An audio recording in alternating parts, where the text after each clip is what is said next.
பேசுகிறோம். கண்களை மூடி சொல்லிக்கிறோம். எங்கள் நேசிக்க அன்பு தகப்பனே, இந்த வேலைக்காக நன்றி செலுத்துகிறோம் ஆண்டவரே. இப்பொழுதும் ஆண்டவரே இந்த சங்கீத ஞானங்களுக்காக காத்திருக்கிறோம். அடியனை மூடி மறைத்துக் கொள்கிறாக உங்களுடைய வார்த்தையை மாத்திரம் பயன்படுத்தும். இயேசு நாமத்தில் நடக்கிறார்கள். ஆமென்.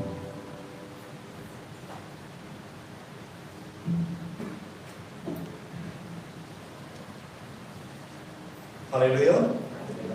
சங்கீதம் 119 97 வசனம். உமது வேதத்தில் நான் எவ்வளவு பிரியமாயிருக்கிறேன், நாள் முழுவதும் அது தியானம். ஹல்லேலூயா. இப்போ சங்கீதக்காரன் சொல்றதை பாருங்க, உமது வேதத்தில் நான் எவ்வளவு பிரியமாயிருக்கிறேன். இன்னைக்கு நம்ம தேவ ஜனங்கள் எத்தனை பேர் சொல்ல முடியும் நம்ம பிரியம் எங்க இருக்குது?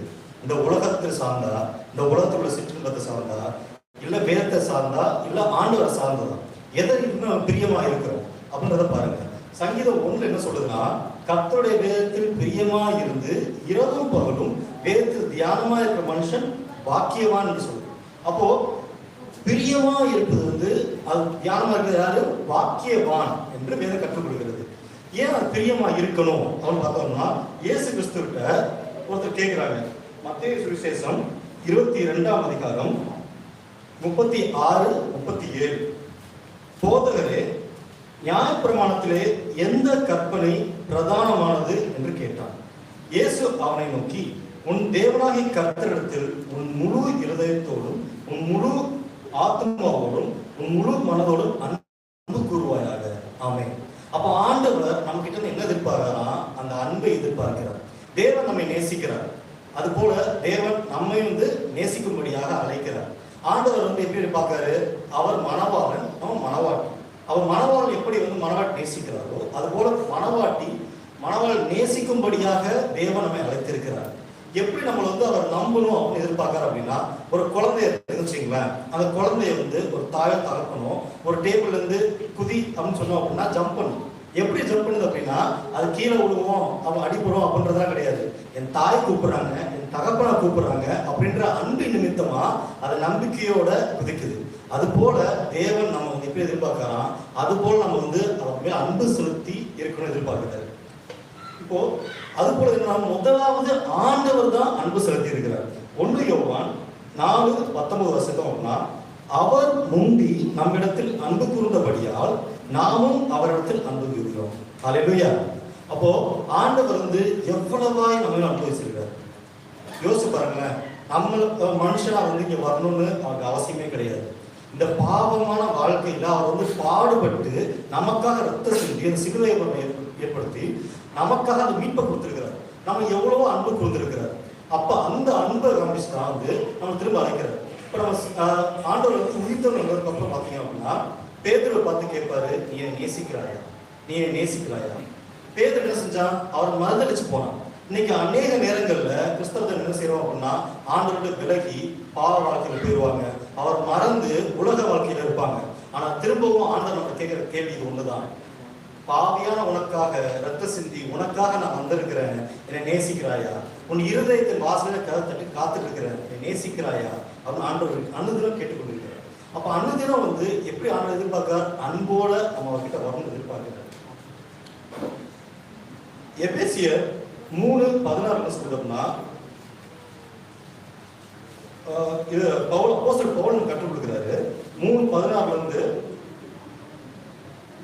19 வரைக்கும், நீங்கள் அவருடைய ஆவியினாலே உள்ளான மனுஷனில் வல்லமையாய் பலப்படவும், விசுவாசத்தினாலே கிறிஸ்து உங்கள் இருதயங்களில் வாசமாக இருக்கவும், நீங்கள் அன்பிலே வேரூன்றி நிலை பெற்றவர்களாகி சகல பரிசுத்தவான்களோடு கூட கிறிஸ்துவனுடைய அன்பின் அகலமும் நீளமும் ஆழமும் உயரமும் இன்னதென்று உணர்ந்து அறிவிக்கட்டாத அந்த அன்பை அறிந்து கொள்ள வல்லவர்களாகவும் தேவனுடைய சகல பரிபூர்ணத்தால் நிறைப்படவும் அவர் தமது மகிமையினுடைய ஐஸ்வரியத்தின்படியே உங்களுக்கு அனுகிரகம் பண்ண வேண்டும் என்று வேண்டிக் கொள்கிறேன். இப்போ அந்த எபேசு சபைக்கு அவர் ஜெபிக்கிறாரு. எப்படி ஜெபிக்கிறார் அப்படின்னா, அன்பிலே வேரூன்றி இருக்கணும். எப்படி விசுவாசத்துல கிறிஸ்து எது வாசமா இருக்கிறதுக்காக நம்ம அன்பிலே வேரூன்றி இருக்கணும் அப்படின்றத அவர் கற்றுக் கொடுக்கிறார். அப்போ முதலாவது என்ன செய்யணும் அப்படின்னா, நம்ம அந்த வேதத்தின் மீது பிரியமா இருக்கணும். அப்ப இயேசு கிறிஸ்து அவர் தான் வார்த்தையானவர் இல்லையா? யோவான் சுவிசேஷம் சொல்லுது, ஆதியிலே வார்த்தை இருந்தது, அந்த வார்த்தை தேவனோட இருந்தது, அந்த வார்த்தை மாம்சமாகி நமக்குள்ள வாசம் செய்ய வந்தது. அப்போ அந்த வார்த்தை மேல நமக்கு அந்த நேசம் இருக்கணும், அந்த ஆசை இருக்கணும், அவர்கள் பிரியமாக இருக்கணும். அந்த பிரியமா இருக்கும் பொழுதுதான் என்ன செய்ய முடியுமா? நம்ம வந்து அதை கீழ்ப்படிந்து நடக்க முடியும். இப்ப யோவான் சுவிசேஷத்துல 14ஆம் அதிகாரம் 23ஆம் வசனம் என்ன சொல்றதுன்னா, இயேசு அவன் பிரதித்திரமாக, ஒருவன் என்னில் அன்பாய் இருந்தால் அவன் வசனத்தை கைக்கொள்ளுவான், அவனில் என் பிதா அன்பாய் இருக்கிறார், நாங்கள் அவனிடத்தில் வந்து அவனோட வாசம் பண்ணுவோம். இப்ப என்ன சொல்றது? ஒருவன் அன்பா இருந்தால் அவன் என் வசனத்தை கைக்கொள்வான். அப்போ வசனத்தை கைக்கொள்வதற்கு என்ன செய்யணும் அப்படின்னா, அவர் மேல அன்பா இருக்கணும். அந்த அன்பின் நிமித்தமாக தான் அவர் சொல்ற வசனங்களை நாம் கைக்கொள்ளும்படியாக இருக்க முடியும். இப்போ முதலாவது காரியம், அது பிரியமாக இருக்க வேண்டும். இரண்டாவது, நாள் முழுவதும் அது என் தியானம். அப்ப நாள் முழுவதும் என்ன செய்யறாங்கன்னா, அந்த வேதத்தை தியானிக்கிறவராக இருக்கணும். இப்ப தியானம், மெடிடேஷன் வந்து நீங்க பார்த்தோம் அப்படின்னா, முதல்ல வந்து ரீட், ரெண்டாவது சீக், மூணாவது வந்து அண்டர்ஸ்டாண்ட், நாலாவது இம்ப்ளிமெண்ட். நம்ம என்ன செய்யறோம் அப்படின்னா, அனுதினம் வேதத்தை வாசிப்போம், வாசிட்டு ப்ரே பண்ணிட்டு போவோம். ஆனா மெடிடேஷன் வாசிக்கிறது மாத்திரம் இல்லாம, ரெண்டாவது சீக், அதை வந்து வாஞ்சியோட தேட வேண்டும், பிரயாசப்படணும். இந்த வசனத்தின் மூலமாக எனக்கு என்ன ஆண்டவர் பேசுறாரு, எனக்கு என்ன உணர்த்துறாரு, என்கிட்ட என்ன பேசுறாரு அதை கத்துக்கிறதுக்கு அதை நீங்க ஆராய்ந்து பார்க்கணும். அந்த வேதம் வந்து யார் எழுதுனது, எப்ப எழுதப்பட்டது, யாருக்கா எழுதப்பட்டது, எந்த சூழ்நிலை நடக்கிறது அப்படின்றத பார்க்கும் பொழுது நமக்கு அந்த வேதத்தின் மூலமாக தேவன் நமக்கு என்ன கற்றுத்தருகிறார் என்பதை உணர்ந்து கொள்ள முடியும். அப்போ அது ஆராய்ந்ததுக்கு முன்னாடி அதுக்கப்புறம் அறிந்து கொண்டுட்டு அதை கீழ்ப்படுகிறவர்களாக இருக்கணும். வசனத்தை கேட்டு அதன்படி விட்டு விடாமல் அதை என்ன செய்யணுமா, இம்ப்ளிமெண்ட் பண்ணி நம்ம வாழ்க்கையில நடைமுறைப்படுத்தணும். இப்ப யோசுவா புத்தகத்தை பார்க்கும் பொழுது, யோசுவா 1ஆம் அதிகாரம் 8ஆம் வசனம் என்ன சொல்லுதுன்னா, இந்த நியாயப்பிரமாண புஸ்தகம் உன் வாயை விட்டு பிரியாதிருப்பதாக, இதில் எழுதியிருக்கிற படியெல்லாம் நீ செய்ய கவனமா இருக்கும்படி இரவும் பகலும் அதை தியானித்துக் கொண்டிருப்பாயாக. அப்பொழுது நீ உன் வழியை வாய்க்க பண்ணுவாய், அப்பொழுது புத்திமானாயும் நடந்து கொள்வாய். ஆமென், அல்லேலூயா. அப்போ வேதத்தை வாசிப்பது மாத்திரம் இல்லாம அதன்படி நடக்கும் பொழுது புத்திமானாக நடந்து கொள்ளும்படியாக தேவன் கற்றுக் கொடுக்கிறார். ரெண்டாவது வருஷம் வாசிக்கும் பொழுது நான் இதை தியானத்துக்காக வந்து வாசிச்சுட்டே இருந்தேன். வாசிக்கிற ஒவ்வொரு நேரத்திலையும் வந்து எனக்கு ஒரு சாட்சி தான் வந்து தோணிட்டே இருந்தது. அது ஏழு சாட்சி மட்டும் சொல்லி நான் முடிக்கிறேன். இது என்னன்னா, என்னுடைய பழைய கம்பெனியில் ஒர்க் பண்ணும்போது நான் ஒரு ஐடி சொல்யூஷனில் ஒர்க் பண்ணேன். அங்கே வந்து ஒரு என் கம்பெனி பாஸ் வந்து சொல்லிட்டாரு, இங்கே வந்து நம்ம கமிஷன் வாங்குறாங்க, ஸோ நம்ம ஆர்டர் கிடைக்கும். அங்கே நிறைய கம்பெனிஸ் வந்து டீல் பண்ணுவாங்க. So they will ask questions, நீங்கள் போய் நின்று கேட்குற கேள்வி பதில் சொல்லணும், இன்டர்வியூ மாதிரி. ஸோ அவனை தெரிஞ்சதை கற்றுக்கலாம் கூட்டு போகிறாங்க. கூட்டு போகும்போது அந்த ஐடி மேனேஜர் பெரிய படிப்பாளி கூட தெரியல எனக்கு. அவர் வந்து என்ன சொன்னார் அப்படின்னா, கேள்வி கேட்டார். எனக்கு ஒன்றுமே தெரில சார் அப்படின்னு. இந்த சாதாரண கேள்வி கூட தெரில, நீ எல்லாம் ஐடின்னு வெளியே சொல்லிக்காது அப்படின்னாரு. இல்லை சார் நான் கற்றுக்குறேன் அப்படின்னு. என் பாசம் பக்கத்துலேருந்து பார்த்துட்டே இருந்தார். ஸோ அதை கேட்டுட்டு போனேன். அவர் சொன்னார், உனக்கு அவ்வளோதான் தெரியுமா அப்படின்னா, அவ்வளோதான் தெரியும் சார் அப்படின்னு. அந்த ப்ராஜெக்ட் கிடச்சிருச்சு, நடந்து முடிஞ்சிச்சு, வேலையை முடிச்சிட்டோம். முடிச்சதுக்கப்புறமா ஒரு சில மாதத்துக்கு அப்புறமா என் பாஸுக்கும் அவருக்கும் வந்து ப்ராப்ளம்.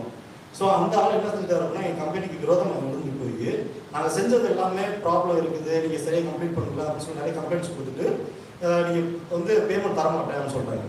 என் பாஸுக்கு ஒரே மன வருத்தம், இந்த பேமெண்ட் தரணும் என்ன செய்யறது இல்லையா அப்படின்னு. அங்கே மீட்டிங் கூப்பிட்றாங்க கன்சல்டோடு சேர்த்து. அவர் கூட வந்து நான் ஒருத்தன் இன்ஜினியர். ஸோ போகும்பொழுது அவர் சொன்னார், பேமெண்ட் வருமானு தெரியல, உன்னோட ஞானம் தான் எனக்கு தெரியுமே, நாங்கள் எப்படி கிடைக்கும்னு தெரியலையே அப்படின்னாரு. நான் சொன்னேன், பரவாயில்ல பாஸ் பார்த்துக்கலாம் சொல்லி கூட்டு போனேன். போகும்பொழுது அங்கே எப்படி இருக்கும் அப்படின்னா, என் பாஸு, நான், அவங்க அந்த பாஸு, அங்கே ஐடி மேனேஜர் கூட ஒரு 4 ஐடி ஜூனியர்ஸ் இருக்கிறாங்க. அது போக கன்சல்டண்ட்டாக பெரிய ஐடியிலேருந்து கேட்டு வந்திருக்காங்க. அத்தனை பேர் இருக்கும் பொழுது அவங்க கேட்குற கேள்வி ஒவ்வொன்றும் பதில் சொல்லும் பொழுது, அது முடிச்சதுக்கப்புறமா அந்த கம்பெனி ஓனர் வந்து உடனே பேமெண்ட் ரிலீஸ் பண்ணி கம்பெனி கொடுத்துட்டாரு. கொடுத்துட்டு அந்த கம்பெனியில் வேலை பார்த்த அந்த 4 வேலை வேலை எடுத்துக்கிட்டாங்க. வந்ததுக்கப்புறமா என் ஓனர் கேட்காரு, யார் நீங்கள்? அங்கே முன்னாடி பார்க்கும்போது ஒன்றுமே தெரியாமல் இருந்த, இப்போ நீ பேசுகிற பேச்சு அவங்க வேலையை கொடுத்துக்கிட்டாங்க, வேலை கொடுத்துட்டாங்களே அப்படின்னாரு. சார் எனக்கு ஒன்றுமே தெரியாது, யுத்தத்தில் வரும்போது எனக்கு ஆண்டவர் எனக்கு யுத்தம் செய்வாரு அப்படின்னு சொன்னதுக்கு அப்புறமா அவர் வந்து பார்த்துட்டு அதுக்கப்புறம் எந்த ஒரு பிரச்சனை வந்தாலும் சரி அவர் வந்து எனக்காக ப்ரே பண்ணிக்கும் அப்படின்னு அவர் சொல்றத வந்து அதை செய்யப்படி ஆண்டவர் திரும்ப செஞ்சார். அப்ப அந்த வசனத்தை பார்க்கும்போது எனக்கு தோணுச்சு, அதாவது ஒரு பைத்தியமான ஆளை தெரிஞ்செடுத்து ஞானவான்கள் எல்லாத்தையும் வெட்கப்படுத்துறது தேவன். நம்ம ஆண்டவருடைய வார்த்தையில பிரியமா இருந்து அவர் சமூகத்தில் இருக்கும் பொழுது நமக்கு சகலத்தை நன்மைக்கு ஏதோ கொடுத்து வெற்றி சிறக்க தேவனால கூட கர்த்தர் தாமே இந்த